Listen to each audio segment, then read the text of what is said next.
The autumn of 1919 came to the high plains of Wyoming, the way it always did, not gradually, not with the gentleness of seasons turning further east, but as a hard, abrupt closing. One morning the grass was still pale gold, and the air carried the last warmth of September. And the next morning, the sky had gone the color of a rifle barrel, and the wind off the northern flats had an edge to it that meant business. The ranchers of the valley read that sky the same way their fathers had taught them. Stack the wood high, check the chinking, pray the winter wouldn't be worse than the last one.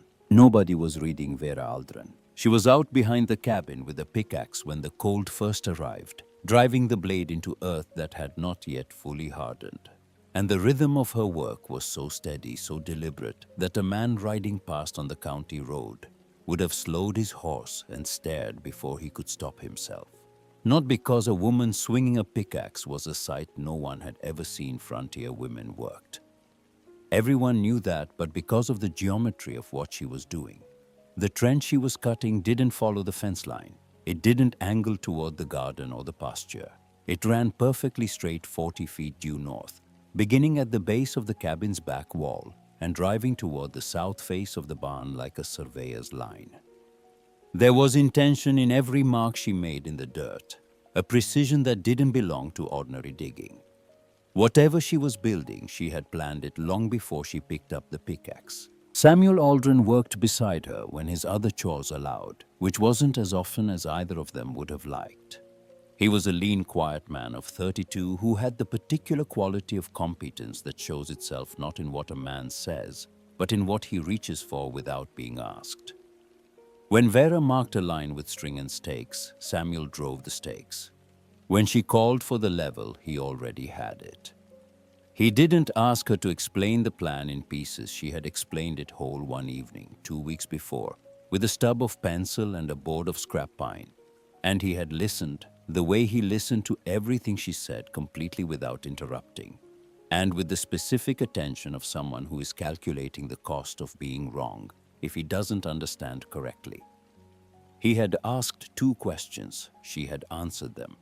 He said, "Then we'd better get started before the ground freezes solid." That was Samuel's version of enthusiasm. Their daughters understood the project the way children understand large things their parents build, through participation rather than explanation. May was 7, the older one, with her mother's habit of watching before acting, and her father's even temper. She carried the smaller stones that would form the drainage layer, making trip after trip from the dry creek bed 50 yards east, her face set with the seriousness of someone who understands that the work actually matters. Dot was 5, round-cheeked and less focused, and her contributions were more intermittent. She would work hard for 20 minutes, then sit on a pile of excavated dirt and watch her mother, her chin propped on both hands, the way a person watches something they intend to understand later. Both girls wore their coats without being told. They had learned about cold last winter. They did not need to be taught twice. The previous winter had been the kind of education that leaves marks. They had come to the valley in the spring of 1918 with the particular hopefulness of people starting over. Samuel, with his knowledge of cattle and crops. Vera, with the sharp observational intelligence she had spent years developing. Both of them with the understanding that Wyoming would be difficult, and the belief that difficulty was manageable. The cabin was solid. Calvin Mercer, the sawmill owner who had built half the structures in the valley, had constructed it the year before their arrival. Chink logs, a stone fireplace, a sleeping loft for the girls, a good plank floor. By any standard of the region, it was a respectable dwelling, and Vera had felt something close to genuine relief the first time she walked through the door. By February of 1919, relief had long since frozen solid. 7 cords of wood. That was what that first winter cost them, and it nearly wasn't enough. Samuel was up every 3 hours through the deepest nights feeding the firebox to keep the temperature from dropping below what was survivable. And even so, the cabin rarely climbed above 50 degrees Fahrenheit during the worst weeks. The girls slept in their coats and hats buried under every quilt Vera had packed. And still May woke some mornings with her fingers stiff and her breath visible even inside. Vera stuffed rags along every baseboard each evening, pushing the fabric tight into the gaps where cold air entered like something alive and hungry. And each morning, the rags were frozen into rigid strips, stiff as boards, having done what they could against a problem they were never designed to solve. The water bucket in the corner of the kitchen was often a solid block of ice by dawn. The condensation that formed on the interior walls during the day froze at night into a layer of frost thick enough to scrape with a fingernail. And in the weakest spots near the north face, the ice came back every morning, no matter how many times Samuel chipped it away. They survived. That was the honest description of it. Not lived, survived. There was no comfort in that winter, no margin, no evening spent at ease by the fire, reading while the cold stayed outside where it belonged. The cold was inside too, pressed against every surface, waiting at every gap. The girls were never quite warm enough. Samuel was exhausted in a way that didn't clear even on the milder days, and Vera was watching. She had carried a small journal since her time working alongside the Army Corps of Engineers support teams during the war years. A habit she'd developed while observing the technical personnel at the training camps in Kansas and Missouri, where she'd served as a civilian medical volunteer. She had been 25 when she first attached herself to an engineering unit at Fort Riley initially, because a respiratory illness had swept through the barracks, and the medical team needed every able pair of hands. She had stayed because the work fascinated her in a way that nothing had fascinated her before. The engineers at Fort Riley and later at Camp Funston were building structures designed to endure earth-sheltered observation points, drainage systems that prevented flooding in low-lying trench practice areas, storage facilities that kept supplies viable despite Kansas's violent swings between summer heat and winter cold. They used principles that had been tested against consequence, against the real cost of getting it wrong. And Vera had watched and questioned and written down what she understood until she understood considerably more than the men around her ever suspected she did. She had never built anything herself. That distinction mattered, and she held it honestly. But she had watched over 18 months as engineers solved problems of cold and moisture and wind, with math and material rather than with hope and habit. She knew the difference between those two approaches in her bones, and during that first Wyoming winter, lying awake in the loft with Samuel's breathing slow beside her, and the wind hammering the north wall with a force that seemed personal, she began to understand that the difference was going to matter enormously to her own family's survival. The journal she kept that winter was dense with observation. Every day she recorded the outside temperature, estimated from the behavior of the mercury thermometer, nailed to the fence post 20 feet from the cabin door. She recorded the inside temperature at 3 fixed times each day. She recorded how much wood they burned and when they burned it, and what the fire was doing when the temperature held versus when it dropped. She noted wind direction, estimated wind speed by watching the way snow moved across the open ground, marked which walls developed frost first, and how thick the frost grew by morning. Samuel would find her at the table before dawn, sometimes adding to the columns of figures by lamplight, and he never asked her to stop, even though she could see him calculating the cost of lamp oil. He understood in the wordless way he understood most things about her, that the counting was not habit or anxiety. It was gathering ammunition for a fight she hadn't yet identified clearly enough to begin. By March of 1919, when the worst of it had finally loosened its grip, and the temperature crawled above freezing. For the first time in weeks, Vera had 3 months of daily entries and a conclusion that felt both obvious and radical. They were not fighting the cold. They were fighting the wind. She stood at the north wall of the cabin one evening in early spring, her palm flat against the logs, and then walked around to the south wall and pressed her palm there too. The difference was unmistakable. The south wall was cool in the way that walls are cool passively without urgency. The north wall was cold in a different register, entirely cold in the way a thing is cold that has been under assault all day by something that keeps taking and taking without pause. She had read in a pamphlet she'd found among the engineering materials at Camp Funston About convective heat loss, the process by which moving air strips thermal energy from surfaces far more aggressively than still air at the same temperature. A wall losing heat to still 0-degree air loses heat at one rate. A wall being struck by a 30-mile-an-hour wind at that same temperature loses heat at a rate 20 times greater. The wind didn't lower the temperature by simple arithmetic. It multiplied the rate at which warmth was extracted.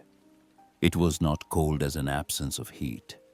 It was cold as a mechanism of theft, relentless and invisible and operating every hour of every night. She brought Samuel to the wall and had him place his hand on the logs, then on the south wall, then back to the north. He felt the difference without being told what to feel for.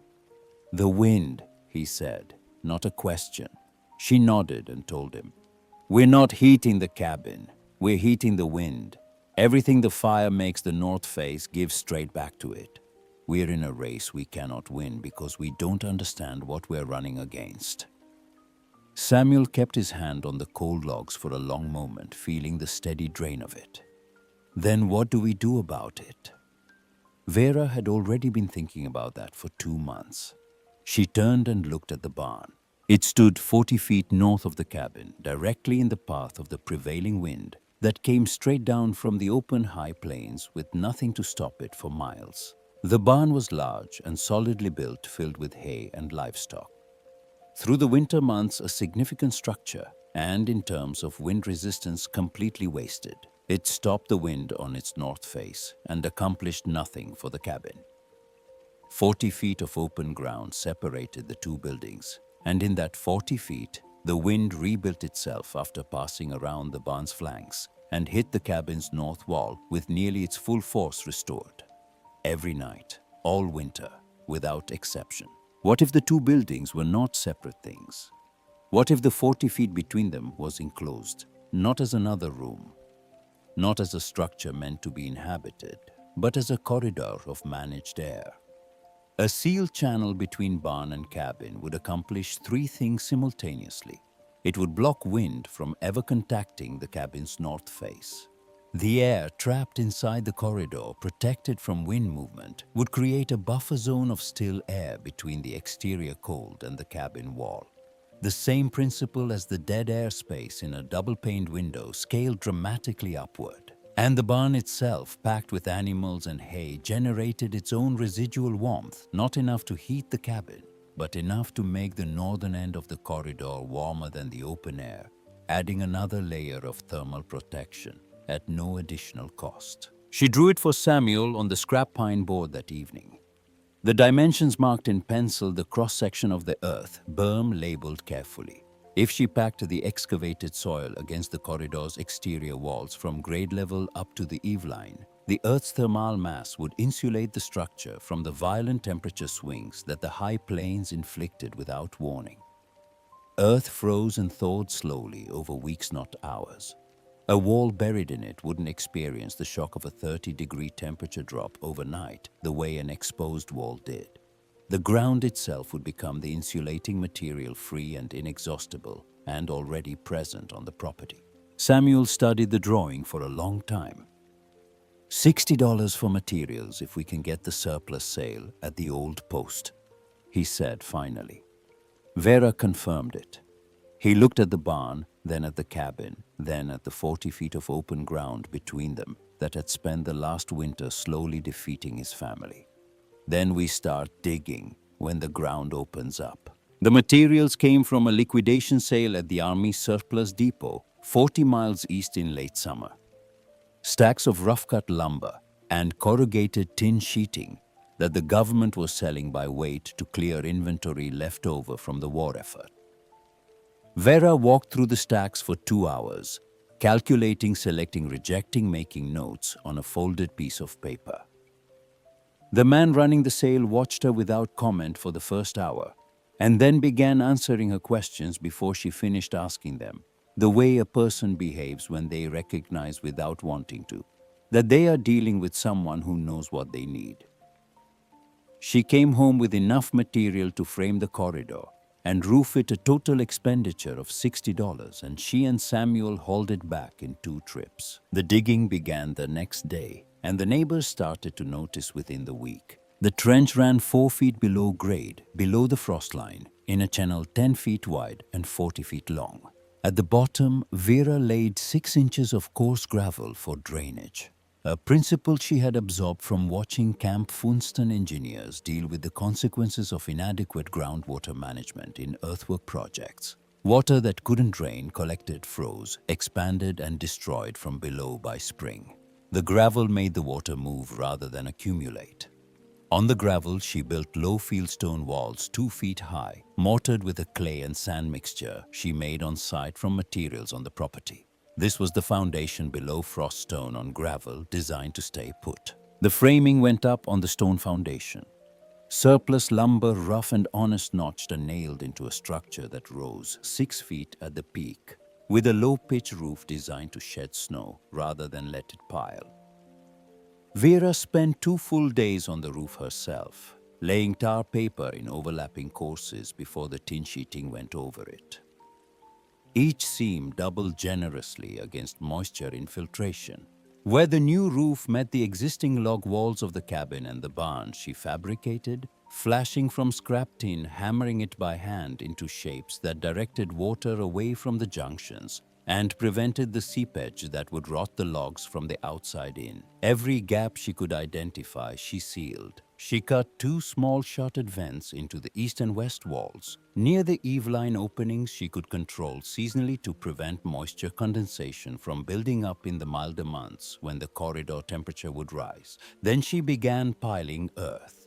All the soil excavated from the trench went back not into the trench, but against the outside of the corridor walls. She built the berm with the same methodical precision she'd applied to the drainage layer, packing the soil in courses, compacting each layer before adding the next, working the earth around the timber framing, until the walls were buried to the eave line on both the east and west sides.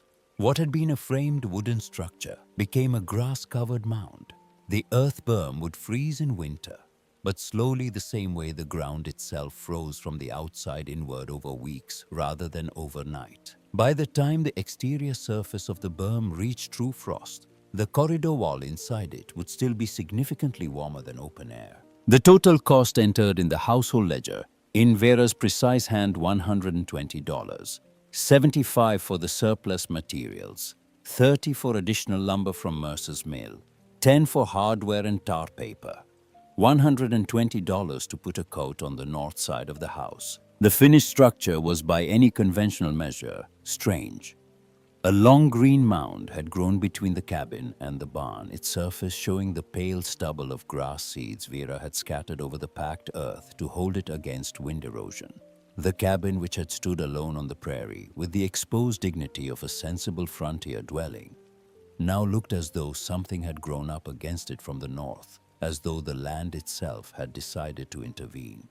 The only visible features of the corridor were the low dark openings at each end and the dull glint of the tin roof above the berm line. From the county road, it looked like an earthwork.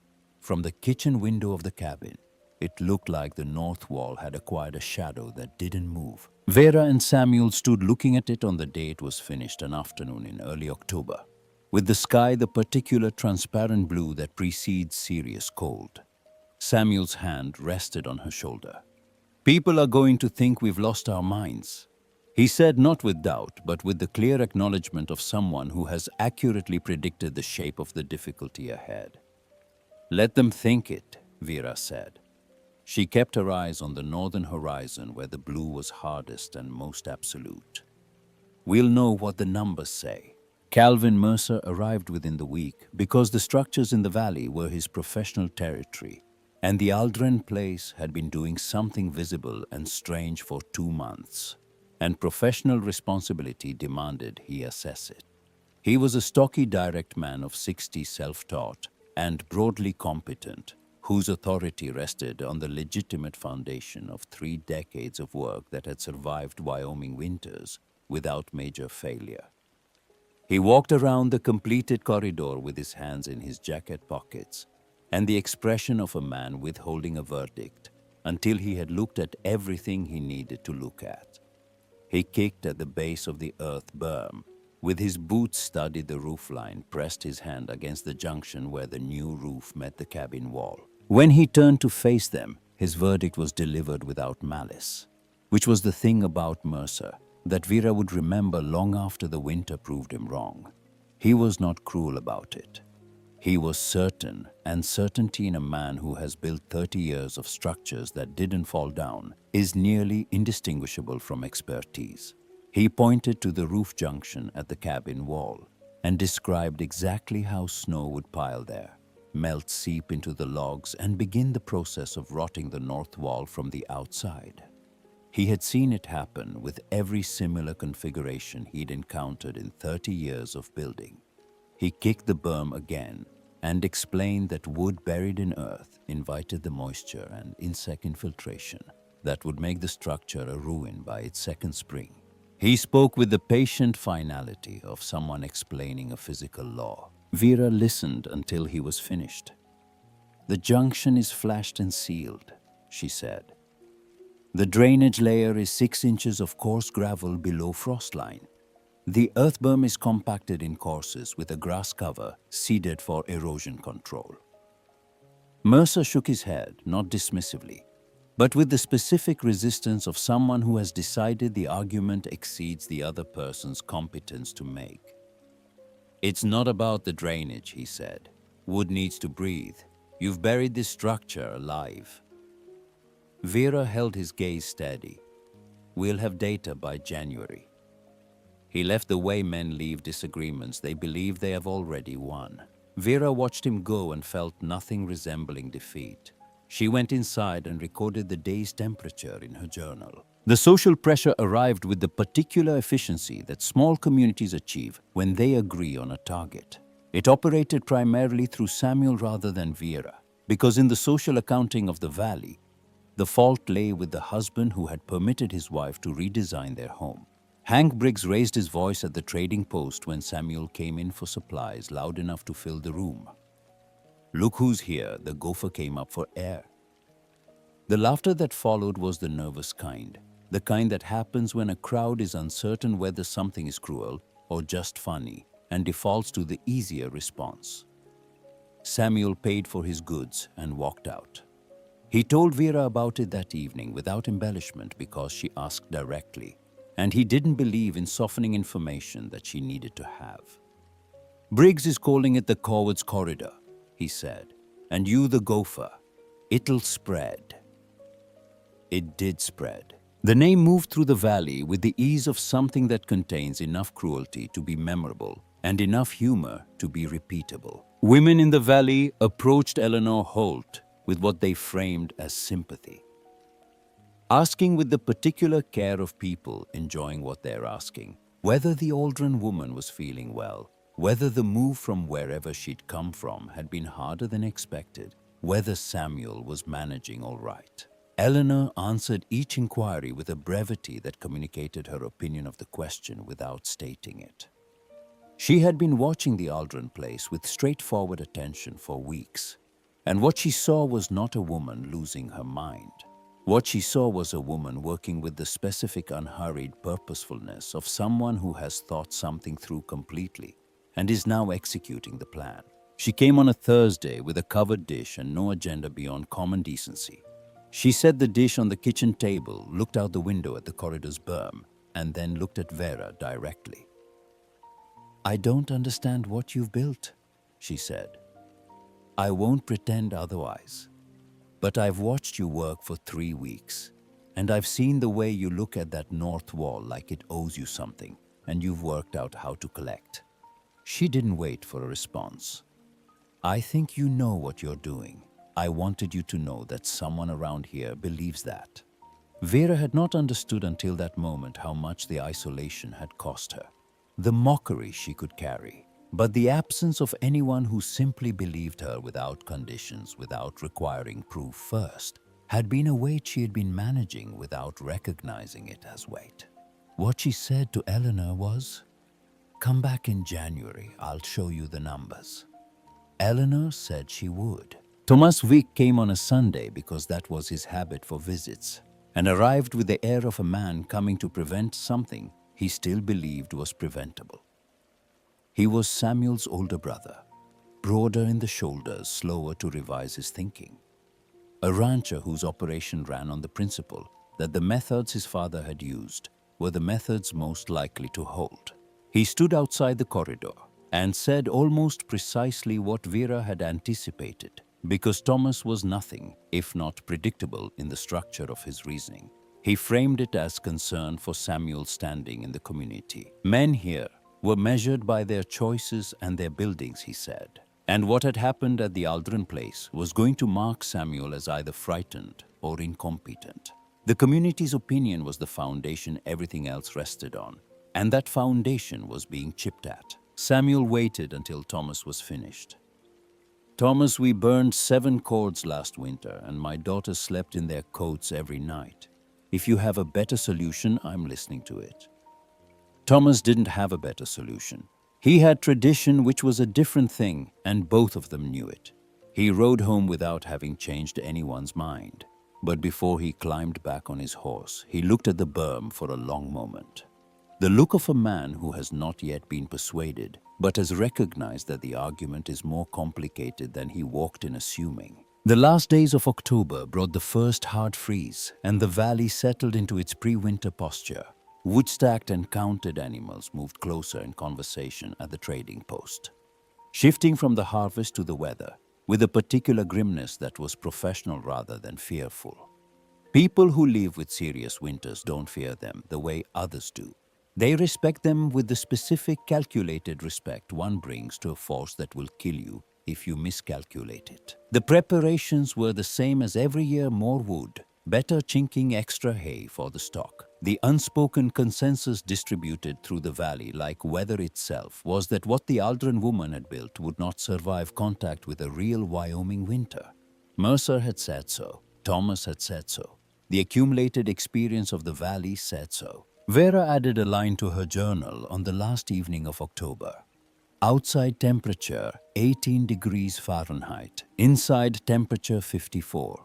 Wood consumed since the first cold snap half a cord. She looked at that last figure for a moment, this small preliminary number that the season had not yet truly tested, then closed the journal and placed it on the shelf above the stove and went to check on the girls.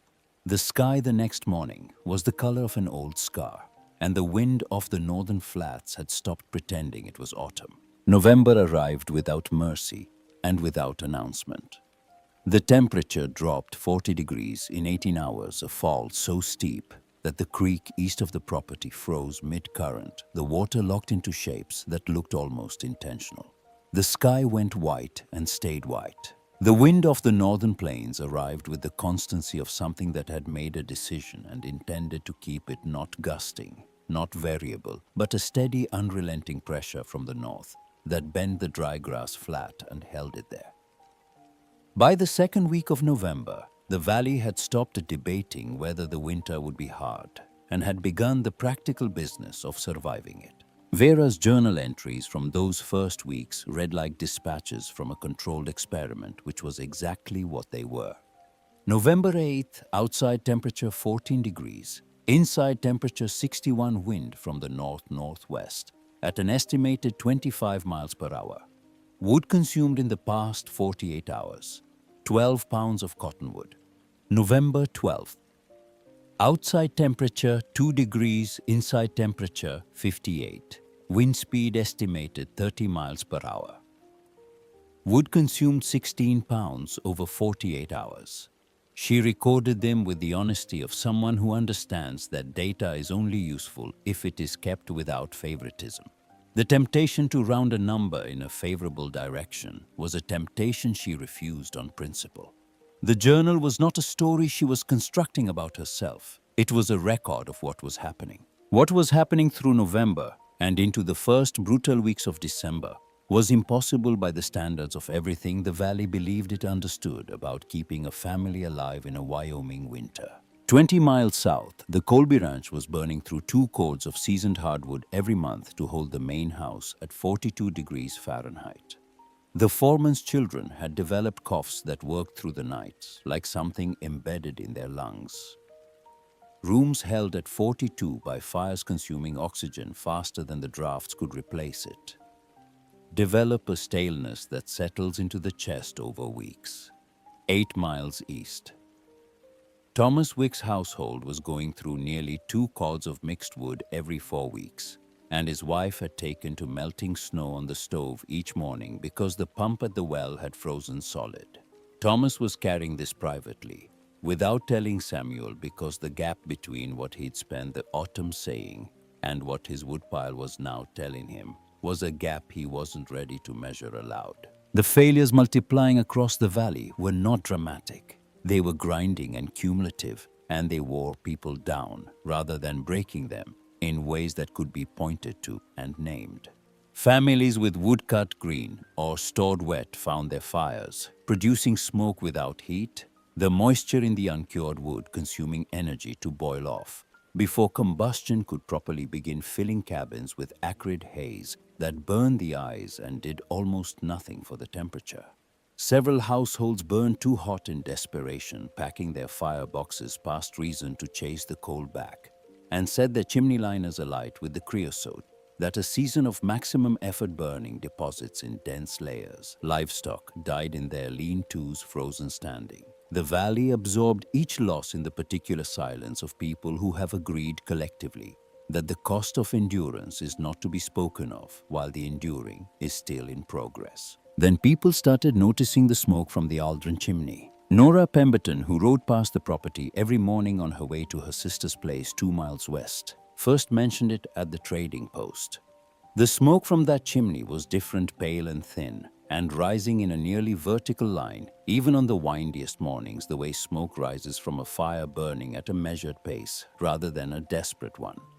Every other chimney in the valley was pouring dark, heavy clouds that the wind tore sideways the moment they cleared the flue.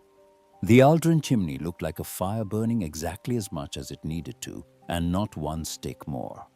Nora had no explanation for this and said so. She simply reported what she had seen. Mercer, when this was relayed to him, said the thin smoke meant the fire was inadequate and the family was likely borderline hypothermic and too proud to send for help. He said this with the certainty of a man who has not yet been required to reconsider the framework his certainty rests on. The observation didn't go away. Other people mentioned the smoke, a neighbor boy who ran the county road on errands, a circuit rider who passed through in the second week of December. The smoke from that one chimney kept behaving differently from every other chimney in the valley. And difference in a community managing a shared crisis is the kind of thing that lodges in the mind and declines to be argued away. 2 days before Christmas, Eleanor Holt ran out of wood. She had been rationing since the first week of December, burning less than she needed, because her pile had been smaller than she'd calculated, and she had not wanted to ask anyone for anything. The temperature on the morning of the 21st of December was -22 Fahrenheit with wind hard out of the north. Eleanor's fire had gone out sometime before dawn. The last wood she'd stacked beside the stove the night before had burned through while she slept. The deep, hard sleep of a body already fighting cold. And when she woke, the temperature inside was 31 degrees. She could see her breath. Her fingers were the wrong color. Vera saw the missing smoke before Eleanor knew anyone was watching. She was passing through the corridor on her morning rounds to the barn, and through the gap at the north end, she could see Eleanor's roofline 200 yards to the northwest. No smoke. On a morning at -22, no smoke meant exactly one thing. She came back through to the cabin, told Samuel in 4 words, picked up the heaviest armload of split wood she could carry, and walked into the wind. 200 yards in that wind at that temperature is not a casual distance. It is a negotiation with a force that takes warmth as fast as a body generates it and offers nothing in return. Vera kept her chin down and her pace faster than comfortable because slow was more dangerous than the risk of a fall, and she counted steps the way she had learned to count distances in conditions of poor visibility, methodically, without breaking rhythm, because stopping is what the cold wants. She reached Eleanor's door in 3 minutes and pushed it open without knocking. Eleanor was in the chair by the dead fireplace, wrapped in 2 quilts, her face the color of old candle wax. I didn't want to be a bother to anyone. Her voice thinner than it should have been. And Vera felt something that was neither anger nor fear, but was built from both in equal measure. That, Vera said, kneeling to build the fire is the most dangerous thought a person can have in January. She had the fire going in 8 minutes. She made Eleanor drink hot water with molasses dissolved in it, and sat with her until the color began returning to her face and hands. Then she extracted a promise, directly waited for Eleanor's eyes to clear enough for the words to reach her properly, that she would send word before the wood ran that low again. Eleanor promised. She held Vera's hand while she said it, which was not Eleanor's ordinary way, and Vera understood that the gesture was the real promise. Vera walked back through the wind with the cold working on her the whole 200 yards, and arrived in the corridor to find Samuel at the cabin end door with his coat buttoned. She shook her head, and he stepped back inside, which was the correct response and the one she had known to expect from him. The 23rd of December brought the worst single day of the winter, -35 Fahrenheit at noon. Wind gusting to 45 miles per hour from the north-northwest, visibility on open ground, reduced to 50 feet by snow that moved parallel to the earth rather than falling through it. The sound the wind made against the north face of the barn was a low, continuous roar that vibrated through the corridor floor like something massive asserting itself. Inside the cabin, the fire burned at its steady, unhurried pace. The thermometer on the kitchen wall read 67 degrees. May and Dot were at the table with their schoolwork. Dot with her tongue between her teeth, May with the particular stillness of a child who has decided that reading is the most important thing happening anywhere in the room. They were wearing cotton dresses, not coats, not sweaters layered over shirts, cotton dresses. Because the room was 67 degrees and a cotton dress was what you wore in a warm room. Samuel stood in the doorway for a moment watching them before coming to sit beside Vera at the table. He picked up the journal and looked at the latest entry without speaking. Outside temperature, -35, inside temperature, 67 wind in the corridor, at approximately 3 miles per hour. By dropped feather test wood consumed in the past week, 18 pounds. He set the journal down. "We're not even working hard," he said, not as a boast, but with the recognition of an engineer looking at a system performing within its design parameters for the first time, and understanding what that means about all the times before when it wasn't. Vera was looking at the north wall of the cabin. In the first winter, that wall had developed a frost layer by November, a white crust that built through the coldest weeks to nearly half an inch thick, and came back every morning regardless of how many times Samuel chipped it away. The wall in front of her now was cool to the touch, as she had confirmed every morning since November, but it was dry, completely, entirely dry. Not a trace of condensation, not the faintest suggestion of frost. The wind that was producing a structural roar on the other side of the barn wall 40 feet to the north had not touched it. It had not been permitted to touch it. Calvin Mercer arrived at 2:30 with a quarter cord of his best seasoned oak on a horse-drawn sledge. He had added the Aldrin place to his emergency delivery list not because he believed they needed it, but because the alternative, leaving them off and discovering in spring that something had gone catastrophically wrong, was not something his conscience would allow. He had also been thinking for 2 weeks about that chimney smoke. He could not make it fit any pattern of thermal failure that made sense to him, and that incapacity bothered him in the specific way that things bother a craftsman when the evidence doesn't match the theory. He climbed down from the sledge into the full force of the wind, his coat snapping against him, the -35 air hitting every exposed surface of his face instantly, and knocked on the cabin door. It opened. The warmth that came through it was so immediate and so complete that Mercer stood in the doorway without speaking for a moment, which was not a thing Calvin Mercer ordinarily did. It was not the aggressive heat of a room with a fire being pushed past its natural rate. It was the settled, even warmth of a space that had been warm long enough. That warmth was simply its condition. It didn't rush to meet him. It was just there. He stepped inside. He saw the girls at the table in their cotton dresses. He saw Vera in her kitchen apron. He saw Samuel coming through the corridor door with a milk pail in his shirt sleeves, as though the corridor behind that door were a pleasant passageway rather than a structure adjacent to the most extreme weather the valley had seen in a generation. He looked at the thermometer on the north wall and read the number, and then looked at it again, because the first reading had produced a figure his 30 years of experience told him was not achievable under these conditions. 68 degrees Fahrenheit, outside minus 35. A gap of 103 degrees maintained on less firewood per week than a family used to cook a Sunday dinner. Mercer walked to the north wall and placed his palm against the logs. The wall he had built. The wall he had told this woman would be rotted within 2 seasons of her burying it in earth and shadow. The wood was cool, not cold, not iced, not sheeting with the condensation that should have been forming, where warm interior air met a surface that had been under assault for 6 weeks straight. It was dry and cool the way a wall behaves when it is simply doing its job without being asked to do more than it was built for. His voice, when it finally came, had lost its professional certainty. "How much wood are you burning?" Vera told him less than a cord every 2 weeks, low-grade pine and cottonwood from the property. The cheapest fuel available burned at the slowest effective rate.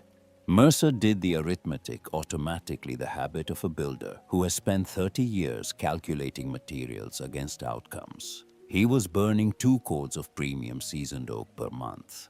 This family was burning less than half a cord of inferior wood per month. His house held 45 degrees. Their house held 68. The ratio produced by those numbers was not a modest improvement. It was a different category of result entirely. He asked Samuel to show him the corridor.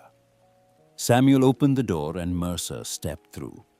The air inside was cold, perhaps 20 degrees he estimated, but absolutely still. After the wind outside and even the faint air movement inside the warm cabin, the stillness was startling. It had the quality of deep cave air, the silence of a place where nothing is moving and nothing has been moving for a long time. He stood in the middle of the 40-foot passage and listened to the wind producing structural sound through every building in the valley and felt nothing of it against his face. Not a breath, not a suggestion of pressure. The force that had been trying to dismantle the valley for 6 weeks was inside this corridor, simply absent. Vera stood at the cabin end opening and said, "The wind never reaches the cabin wall. That is the complete mechanism. We are not producing more heat than anyone else. We are losing less." Mercer turned to look at the north face of the cabin from the corridor side the wall he had built and later condemned. It was doing what a wall is supposed to do, holding the boundary between warm and cold without being overwhelmed by what was on the other side of it. Because what was on the other side of it inside this corridor was nothing but still air. He stayed for coffee. He sat at the kitchen table and studied Vera's original design drawing on the pine board and asked questions in the sequential manner of a man taking inventory of what he doesn't understand. He asked why coarse gravel rather than fine for the drainage layer. She explained flow rate and the relationship between particle size and drainage velocity. He asked about the geometry of the flashing at the roof junctions. She described how water direction is controlled by surface angle and overlap. He asked why the berm needed to reach the eave line rather than stopping lower on the wall. She explained thermal mass and the different rates at which buried material and exposed framing respond to rapid temperature change. He asked each question once and did not need the answer repeated, which was the mark of a man whose intelligence was genuine even when his certainty had led him somewhere wrong. When he stood to leave, he left the quarter cord of oak beside the door, without explanation, not as charity, not framed as a precaution, just left there, in the way that people leave things when they want to acknowledge a debt they're not yet ready to name. He walked out to his sledge and sat on the seat for a moment before picking up the reins, looking at the berm from the outside, the long snow-covered mound that he had dismissed in October as the work of someone who didn't understand how structures behaved, with an expression that was clearly not the one he had arrived with. 3 days after Christmas, Agent Davies came with instruments. He was a methodical man in his mid-40s, the county agricultural extension officer. And he had heard the numbers from Mercer himself, delivered in a tone of personal verification that made dismissal impossible, and had driven out with an anemometer. two calibrated thermometers, and the professional obligation to either confirm or disprove what was being claimed. He placed the anemometer in the open field north of the barn and recorded the wind at 40 miles per hour. He measured the outside temperature at -22. He measured the cabin interior at 67 degrees. Then he asked Vera to show him the corridor, and he placed the anemometer in the passage between the cabin's north wall and the corridor's south entrance and watched the measuring cups. They barely rotated. The reading was 3 miles per hour, a 92% reduction in wind speed, captured in the official record Davies kept for his office. He spent an hour with Vera's journal. He read every entry going back to October of 1918, cross-referencing her estimated temperatures against the regional weather records he had brought with him. The correlation between her numbers and the official county station readings was within 2 degrees on every entry. He was quiet for a long time after completing this comparison, and when he spoke, it was in the tone of a man recognizing that his understanding of a subject has just acquired a significant gap. "This isn't observation," he said. "This is a documented engineering result." Vera said nothing. She let the journal answer for her. Davies asked the question she had been waiting for someone with authority to ask. Given that the corridor air was substantially cold, why wasn't the cabin's north wall losing heat through direct conduction to the colder air on its other side? It was the precise question, the one that a genuine understanding of the system required. Vera explained it without simplifying it. Still air is a poor conductor of heat relative to moving air. The rate at which the cabin wall lost heat to the 20-degree air in the still corridor was a small fraction of the rate at which it had previously lost heat to the 40-mile-per-hour wind at the same temperature. Forced convection wind movement across a surface was responsible for the overwhelming majority of the wall's previous heat loss. Eliminate the wind and conduction alone operates at a rate the cabin's modest fire could easily compensate for. She had quantified it across 6 weeks of entries. The wall lost 3 to 4 degrees overnight through conduction to the corridor air, before the corridor with direct wind contact. The same wall had been losing more than 20 degrees in the same period. Davies recorded every word. Before he left, he asked whether she had been formally trained in engineering or building science. She told him the truth: she had not. She had observed, recorded, and applied what she observed, drawing on principles she had absorbed during 18 months working alongside engineers at the Army training camps. Davies looked at the journal, 30 months of daily entries, the diagrams in the margins, the precise and unsparing record of a mind that had treated a problem with the seriousness it deserved. "I intend to write a bulletin," he said, "with your full permission and your name attached." The night after Davies left, the wind shifted west and then died for the first time in 3 weeks, and the valley was suddenly and almost shockingly quiet. Vera sat alone in the corridor after the girls were asleep, and Samuel had drifted off in the chair by the stove. The cold in the corridor was clean and still, the cold of a protected place rather than a besieged one. She opened the journal and wrote the day's entry, and then sat with the pen still for a moment before adding one line that was not a number. "The system is working at full capacity, and it has not been asked to work hard." She closed the journal and listened to the silence of a valley that had been fighting for 30 days and was for one night resting. The great freeze broke in the 3rd week of January. The way a siege breaks, not with a single decisive moment, but with a slow, grudging withdrawal, the temperature climbing 2 degrees one day and 3 the next. The wind losing its absolute conviction, the sky shifting from the hard white of sustained cold to the softer gray of weather that has spent itself. The valley emerged from it, changed in ways that hadn't yet been fully catalogued, quieter than before, carrying a new and specific respect for what had just passed, and a need to understand why some of them had come through it so much better than others. The accounting happened at fence lines and kitchen tables, and at the trading post, in the particular tone of people trying to extract a lesson from an experience before it fades. And in that accounting, one set of numbers kept circulating: The Aldrin place had held 68 degrees through the worst of it on less than half a cord of low-grade wood per month.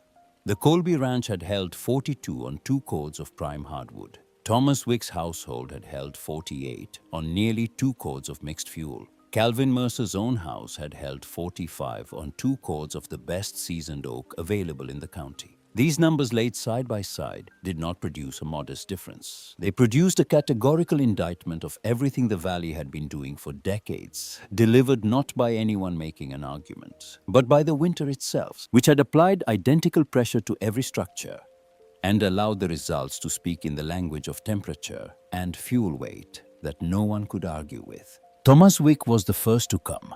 He arrived on a Wednesday in early February with a shovel across his saddle and a particular set to his jaw that Samuel recognized from decades of watching his brother make decisions that cost him something to make. He tied his horse at the post and walked to where Vera was splitting wood and said without preamble, "Show me how it works, all of it, from the ground up."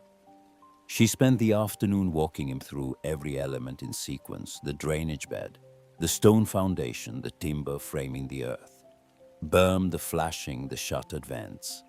Thomas listened with the focused attention of a man taking a professional examination, asking specific questions about dimensions and rationale, and Vera answered each one without shortening the explanation.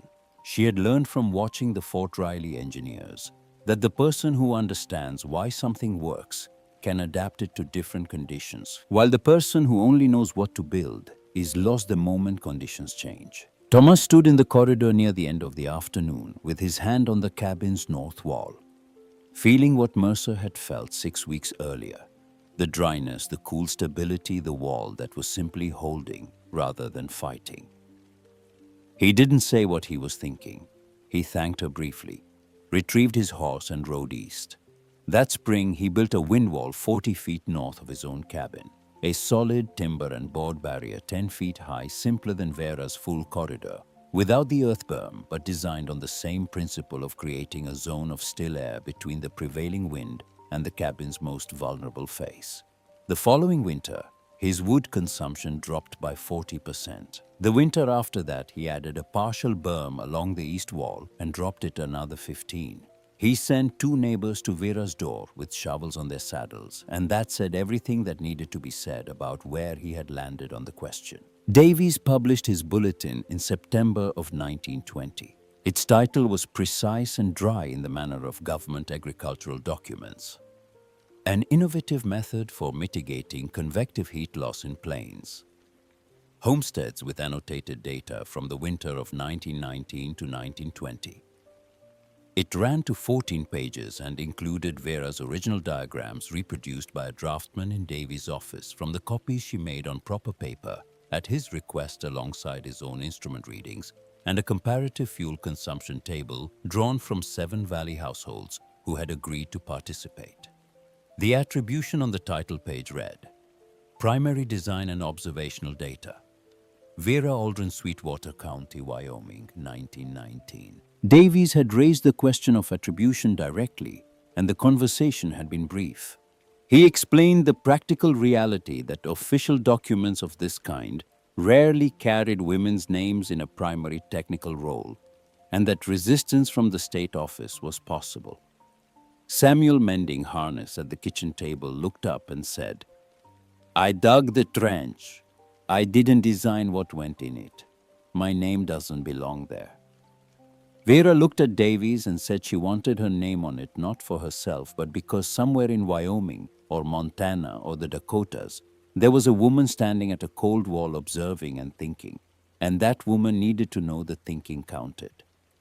That careful attention to a problem brought to its logical conclusion could go into the official record under a woman's own name.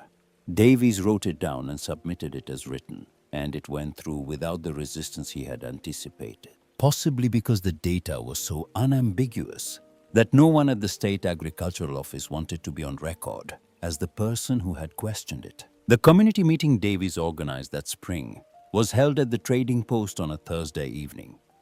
The room packed past comfortable capacity, the air thick with wool and lamp oil, and the coffee Nora Pemberton had made in an industrial quantity. Davies presented the comparative data on a large sheet tacked to the wall.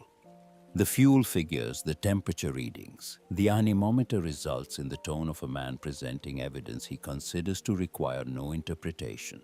Then he asked Vera to explain the design. The room adjusted when he said it, not dramatically, not with any single audible response, but with the collective recalibration of a group of people revising their expectations in real time. Hank Briggs, near the back with his arms crossed, let his voice carry over the heads of the people between him and the front. I don't need a housewife teaching me about construction. He was not performing. He genuinely believed it, which was the only kind of belief he had ever operated with. Calvin Mercer was in the front row. He had arrived early and taken the chair directly in front of Davies's datasheet. He did not turn around when Briggs spoke. He stood up slowly with the deliberate movement of a man who knows the room will wait for him. He addressed the data on the wall rather than the crowd, which gave what he said a quality of statement rather than argument. I have built structures in this valley for 30 years. His voice carrying without effort. I told this woman in October that her design would fail. I was specific about the ways it would fail. I was wrong on every point I made. I sat in her kitchen at -35 outside and read 68 degrees on the wall thermometer, and I have not stopped thinking about what that means since. He turned then just enough to direct his last sentence toward the back of the room. Sit down, Hank, and listen to someone who knows more about this than either of us. The silence that followed had weight. Briggs did not sit. He was not a man who sat on command. But he did not speak again. Vera walked to the front of the room and began. She explained in the same patient sequential way she had used with Thomas and with Davies, watching the room as she spoke and adjusting her pace when she saw someone fall behind. Most of the room was with her before she reached the midpoint. The principle, once stated clearly, had the quality that all true principles have in retrospect. It felt obvious, which produced in the listener the specific discomfort of realizing they should have arrived at it themselves. Eleanor Holt stood when Vera finished. She stood without being invited and without the preliminary hesitation of someone preparing a speech, because she was not prepared and had not planned to speak. She had something to say that was not in Davies' data and not in Vera's diagrams and would not appear in any bulletin. In December, her voice steady and not particularly loud, but given the room's full attention.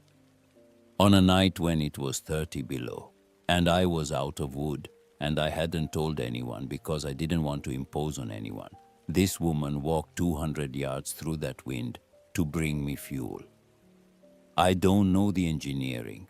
I know that I am sitting here in this room in February because of a decision she made, and I wanted that to be said out loud. She sat down and looked at her hands in her lap. She had said what needed saying, and she was finished with it. The room was quiet, with the particular quality of quiet that follows something unambiguously true. Then the practical questions began, specific, actionable, the questions of people who have decided to move and need to know where to put their feet. How deep below frost line? What gravel specification? Could the principle work with a detached wind wall rather than a full corridor? What was the minimum berm height to achieve meaningful thermal benefit? Vera answered each one, and Davies supplemented from his notes, and the meeting ran 2 hours past what anyone had planned. 7 families built versions of the Aldrin wall that spring and summer. 3 built full earth-bermed corridors following the design, closely consulting Vera at every uncertain point. And she visited each site during construction to review the drainage installation and the berm compaction, the 2 elements most likely to fail if done without sufficient care.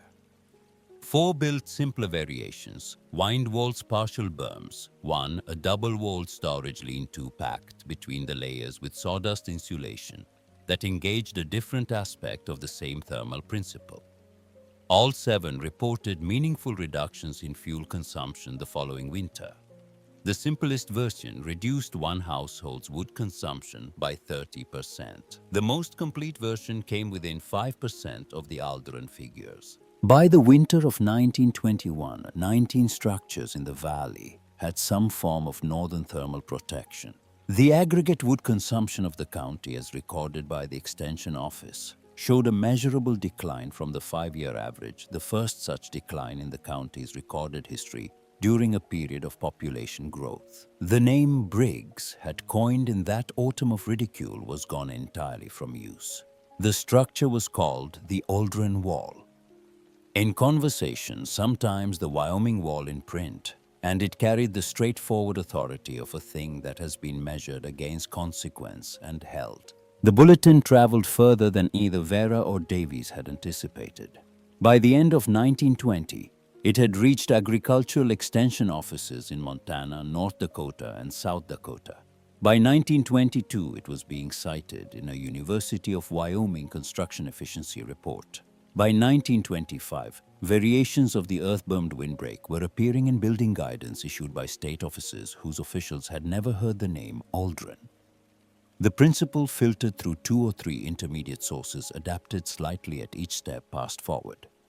The core of it survived every adaptation because it was not a technique dependent on specific materials or a particular builder's skill. It was a principle, and principles are more durable than methods. The original corridor stood through all of it without modification, because Vera saw no reason to change a thing that was doing what it was designed to do. The earth berm settled and grew a thick coverage of native grass by the 3rd summer that made it look like a feature the land had always had. The fieldstone foundation set below frost line on its gravel bed did not move. The flashing at the cabin junction, the detail Mercer had identified with such certainty as the first failure point, was as tight in 1925 as it had been when she hammered it into shape in October of 1919. In the spring of 1931, a reporter named Charles Fenn came from a Cheyenne paper to write about the origins of the design. He was 26 and earnest and somewhat surprised by Vera, who was 40 now, and had the quality of someone who has spent years being more interested in what is true than in what is comfortable, and wears that preference visibly without apology. He had expected, based on nothing in particular, someone more eager to be written about. She showed him the corridor first, because the corridor was the story. He walked its length and noted the stillness of it, the complete cessation of wind inside a structure 40 feet from open plains, the quality of a place that has been protected from disturbance rather than subjected to it. He understood what he was standing in without being told a solution so simple that its simplicity was its primary virtue. He asked her how she had known it would work before she built it. She took a moment before answering. "I didn't know," she said. "I had evidence that the principle was sound, and no evidence that my execution of it would be adequate. Those are different things. Anyone who tells you they knew something would work before it worked is telling you a story about themselves, not about the engineering." Fenn wrote this down word for word. He asked whether she felt proud of what the design had become.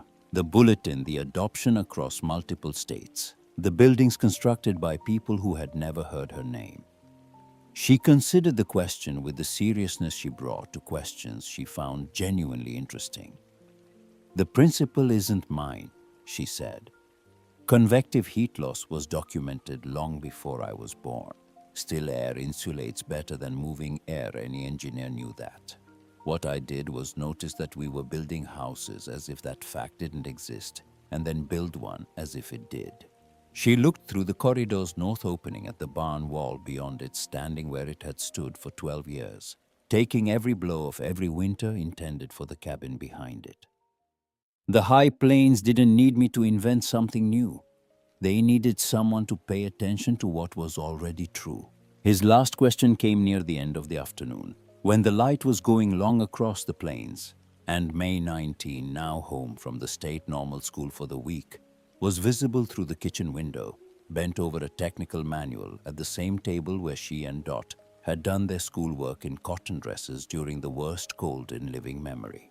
He asked whether Vera had been afraid in that autumn of 1919, when the entire valley was certain she was wrong. She looked at the berm, the grass on it green and settled-rooted deep, as permanent-looking as anything in that landscape. She thought about the specific texture of those October weeks. The pressure of Mercer's professional certainty, the weight of Briggs's contempt. Thomas's well-intentioned damage, the accumulated force of a community using everything it had to push her back toward the conventional.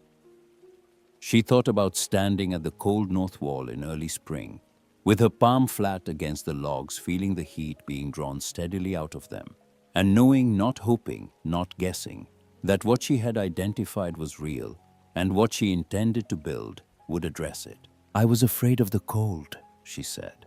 "I was afraid of another winter like the first one. I was afraid for my daughters." She paused. "I was not afraid of being wrong because I had done the work to understand what I was doing. And I was not afraid of being laughed at because I had already spent a winter too cold to have much energy left over for caring about appearances." She watched Fenn's pen moving across the page. People who haven't been genuinely cold don't understand that cold is a very efficient cure for worrying what other people think of your methods. The first time you see your child's breath inside your house, your sense of what other people's opinions cost you adjusts permanently. She looked through the kitchen window at May, who had looked up from her reading, and was watching the two of them from inside with the calm, attentive expression that had been her defining characteristic since she was old enough to have one. Samuel was somewhere behind her. Vera could see the edge of him at the corner of the frame at the kitchen table. The way he had been at the kitchen table through so many of the evenings this story had been built across, steady and present and quietly indispensable. Fenn published his piece the following week. He described the corridor accurately and the data accurately, and he spelled her name correctly. The article did what articles do. It spread, was cited, was used as a reference, lived in the record. The corridor outlasted it, outlasted the paper that published it, outlasted several of the newer and better funded structures built in the valley in the years that followed. It stood because its construction was not dependent on any particular material or any single builder's virtuosity. It was dependent on understanding the problem correctly, and that understanding had been built into every component from the gravel drainage bed up to the sealed tin roof. The gravel drained real water. The berm absorbed real thermal shock. The still air inside the passage stopped the real wind that came every year down the real open miles of the northern plains. In the valley's long memory, the winter of 1919 would become the fixed point from which other hard winters were measured, the way formative events become anchors for the understanding rather than just the memory.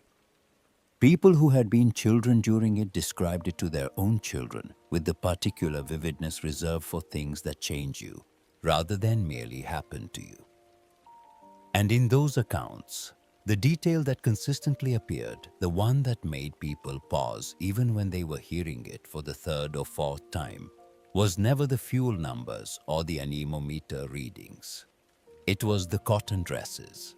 Two small girls at a kitchen table doing schoolwork in cotton dresses, while outside the window the worst winter of a generation was failing for the first time to get inside. That image was what the engineering made possible.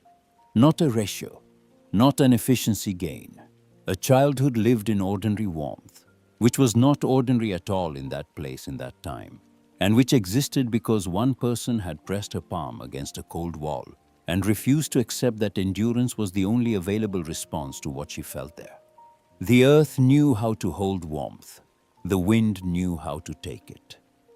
Between those two facts, carefully observed and precisely addressed, was where all the work had been done quietly in the autumn, with a pickaxe and a journal, and the specific unyielding patience of someone who has decided that understanding a problem fully is not optional when the people she loves are the ones who pay the cost of getting it wrong. The grass on the berm came in green every April.